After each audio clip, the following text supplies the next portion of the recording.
Good morning, it's Monday, August 18th. I'm Phil Streible, Chief Market Strategist at Blue Line Futures. So stocks are set for a cautious start of the week here as Ukrainian president and his European allies prepare to meet with President Donald Trump in Washington to discuss the terms of a potential peace deal with Russia. You'll get the S&P 500 and NASDAQ just slightly lower, with the S&P at 64.65. That's down about 6.5 points here, and the NASDAQ down about 20 at 23,785. So not the fireworks we're expected given the weaker close here on Friday and the anticipated reopening on Sunday. So aside from geopolitics, markets are really going to get a closer look at how American consumers are holding up given the tariffs that have been implemented here, with some of the biggest retailers.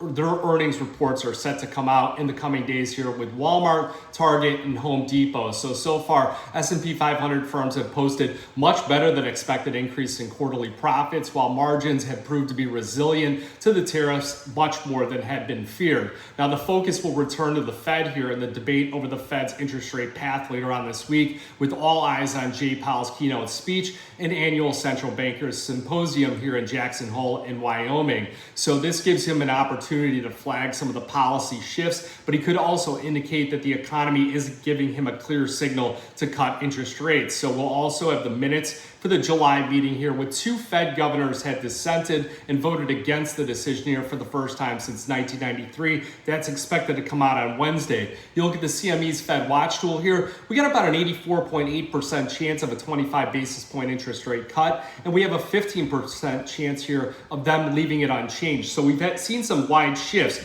The bulk of the standard deviation curve has surrounded them cutting at least 25 basis points. We've seen tail risk fluctuations here between a 50 basis point cut and leaving rates unchanged. No additional interest rate hike has been set up on that table, which is quite alarming here if we did see something like that, given some of the economic data that's come out here. But it's really that weaker jobs data we saw in those revisions down that started to cement the interest rate cut. And then it was that slightly weaker CPI data here that really reaffirmed that we're sitting here right at that 25 basis point cut and not leaning towards the 50. So today we'll see earnings from Palo Alto Networks here, and the economic data coming out. We're going to see the housing market index, that's the NAHB.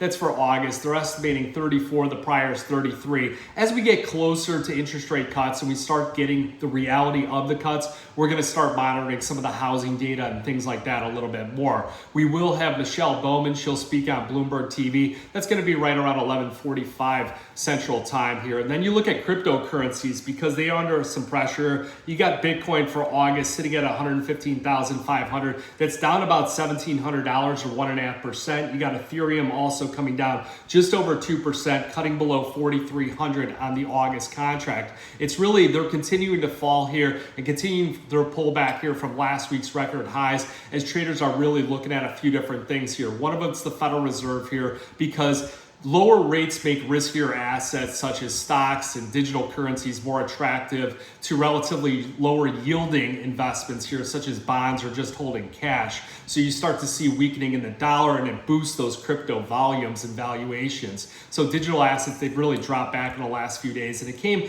after that wholesale price data had come out. That was the PPI data that had dampened those expectations for the 50 basis point cuts, especially what Treasury Secretary Scott Bessent, he had said. And then he also followed that up with that the Treasury doesn't plan to acquire more crypto assets as a Bitcoin reserve. They're going to use confiscation as their matrix here for adding cryptocurrencies to their holdings. Now, looking at the commodities markets in general here and looking at multi-duration timeframes, still your strongest markets out there are going to be feeder cattle, the S&P 500, and Ether, even though Ether had pulled back, Ethereum had pulled back 3.6% on Friday. Your weakest markets are natural gas. However, it boosted about 2.6% on Friday, and the volatility index in the wheat market. Now, the copper market down about 0.5% here at 446. That's down about 2.4 cents here. Really, it's China's central bank. They indicated that they're holding back on aggressively easing monetary policy with moves such as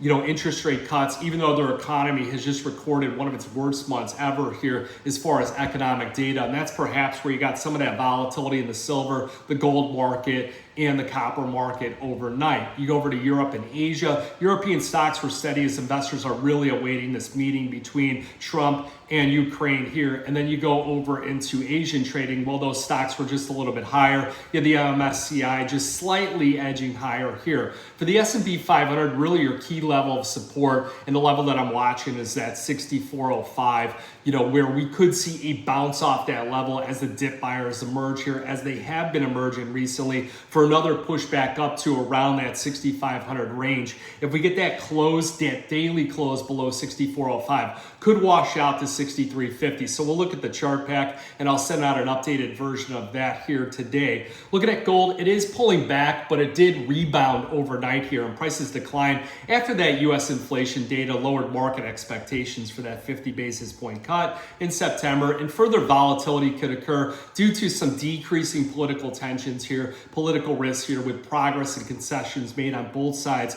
of Russia and Ukraine conflict. So our view here is that the benchmark target here for December COMEX futures around 3,500 at year-end, given upside further economic deterioration here that could occur with the labor market that continues to happen while inflation remains elevated here, reaffirming our current stagflation environment. We believe that investor demand will remain strong, driven by those ETF flows and solid central bank demand as de-dollarization for fiat currencies, and that trend continues here. So looking at technically, gold has undergone this multi-month consolidation following that peak at 3,500, and really it's trading right around the 50-day moving average on either side of that, with really a clear lack of directional bias here, and it appears to be forming an ascending triangle pattern here on the chart here. So you look at the upper band right around 3450 or recently, that is your significant resistance level. So we got over to the 3403. If you look at the tactical ranges here, about 3404, then 3425, 3450. A break over 3550, or I'm sorry, 3450 really opens up the door for a retest of that 3500 to 3510. So we'll really want to look at that, and a close above that could have an extension up to 3575. Your major support levels are going to be like 3325, and then below that's going to be about 3250, 3267 right in there. And I talked about the ETF flows. So if you look at the ETFs, they were buying gold, platinum, palladium, and they were selling silver, but gold still up about 11% on the year-to-date percentage change as far as what investors have added gold to their ETF holdings here. So they added about 147,000 troy ounces on Friday, and total gold ETFs, they rose 11% this year. That's the highest since July 7th, 2023 here. So gold is up about 27% year to date. It's a little change here, just slightly higher on the session. You go to silver, up about 20 cents here. It's up about 0.5% at 38.16 here last. Kind of a wide trading range in the overnight here with some volatility in that market. So ETFs, they did cut about 900,000 ounces of silver in their holdings here in the previous trading session. And last week, they did increase gold, they increased silver, they reduced platinum, and they reduced palladium holdings. So it's going to be a busy day here. I'll get out the chart packs. If you haven't done so, register for that. We'll also be setting out the metal edge with the tactical ranges here. And if you need anything else, also Oliver is on the crop tour. They're going to be updating videos here on our YouTube channel as far as what their findings here, some of the silking, some of the potting that's going on in the corn market. And then also specifically, if you look at the soybean market, seen that big boost here with that revision down in the USDA as far as production and yields. And we've seen a big boost up here in soybean prices. So we'll see if we get any kind of data or feedback on that as well for directional bias on that market as well. So if you have any questions, shoot an email, info@bluelinefutures.com. And remember, futures and option trading, well, it does involve risk of loss and may not be suitable to all investors. Good luck and good trading.